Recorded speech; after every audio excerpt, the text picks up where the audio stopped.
जय माता की दोस्तों, मैं सनी गुप्ता आपका कलयुग धार्मिक आस्था चैनल पर स्वागत करता हूं। आज की इस वीडियो के माध्यम से हम जानेंगे समुद्र मंथन के दौरान अमृत के अलावा जो 13 अन्य वस्तुएं भी प्रकट हुई थी, वो 14 रत्न कौन से हैं और 14 रत्न किस देवता के पास है।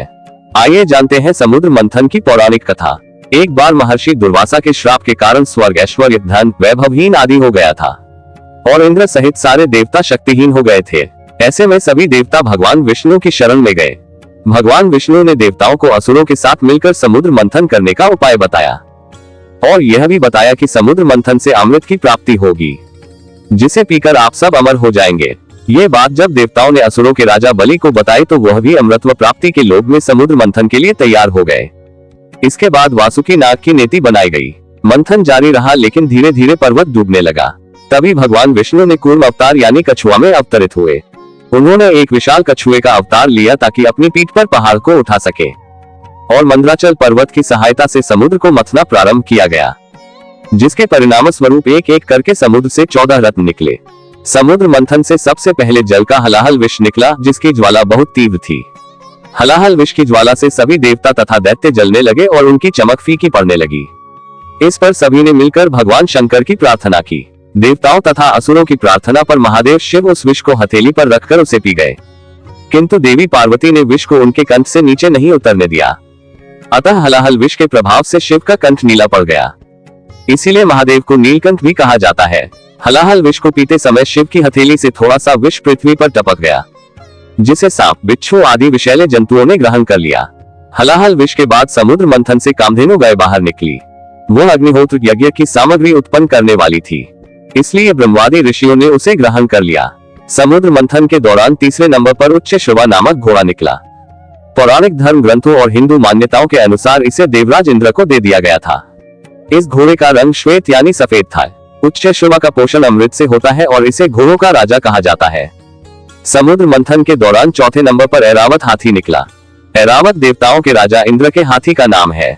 समुद्र मंथन से प्राप्त रत्नों के बंटवारे के समय ऐरावत को इंद्र को दे दिया गया था। ऐरावत को शुक्ल वर्ण और 4 दांतों वाला बताया गया है। रत्नों के बंटवारे के समय इंद्र ने इस दिव्य गुणयुक्त हाथी को अपनी सवारी के लिए ले लिया था। समुद्र मंथन के दौरान 5वें नंबर पर कौस्तुभ मणि प्रकट हुआ, जिसे भगवान विष्णु ने अपने हृदय पर धारण कर लिया। ये बहुत ही चमकदार थी और ऐसा माना जाता है कि जहाँ भी यह मणि होती है वहाँ किसी भी प्रकार की दैवीय आपदा नहीं होती है। समुद्र मंथन के दौरान 6ठे नंबर पर कल्पवृक्ष प्रकट हुआ।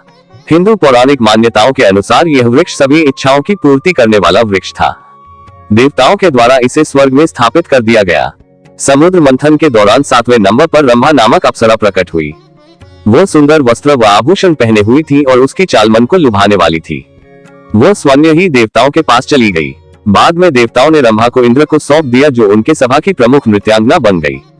समुद्र मंथन के दौरान 8वें नंबर पर देवी लक्ष्मी प्रकट हुई। क्षीर समुद्र से जब देवी लक्ष्मी प्रकट हुई तब वह खिले हुए श्वेत कमल के आसन पर विराजमान थी। उनके श्री अंगों से दिव्य कांति निकल रही थी और उनके हाथ में कमल था।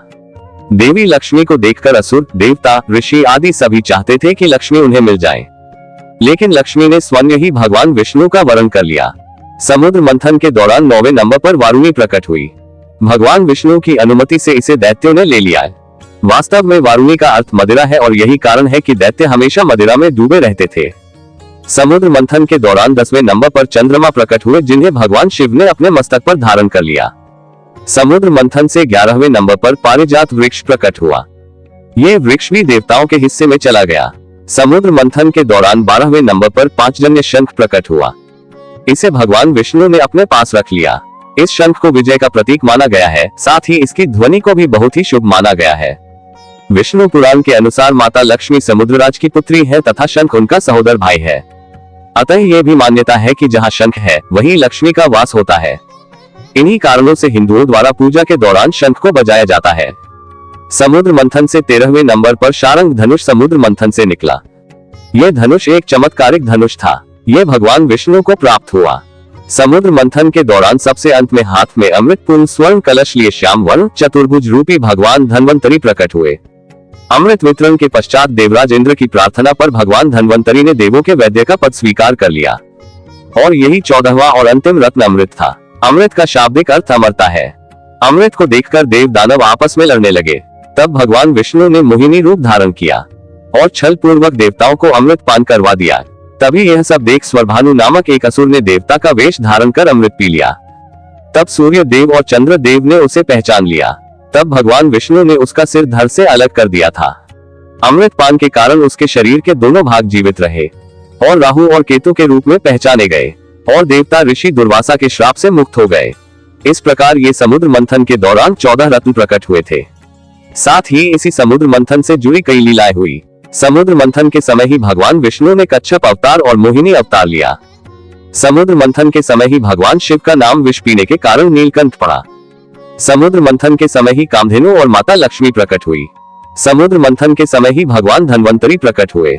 समुद्र मंथन के समय ही स्वरभानु नामक असुर अमृत पीने के कारण राहु और केतु बना और नवग्रहों में उनका पूजन होता है। समुद्र मंथन के कारण ही राहु सूर्य देव और चंद्र देव को ग्रहण लगाता है। समुद्र मंथन के कारण ही पृथ्वी पर कुंभ मेला लगता है। आशा करता हूँ आपको ये जानकारी पसंद आई होगी और अगर आप भी भगवान में अपनी सच्ची आस्था रखते हो तो वीडियो को लाइक और शेयर जरूर करें। वीडियो देखने के लिए आपका बहुत बहुत धन्यवाद। जय मां काली, हर हर महादेव।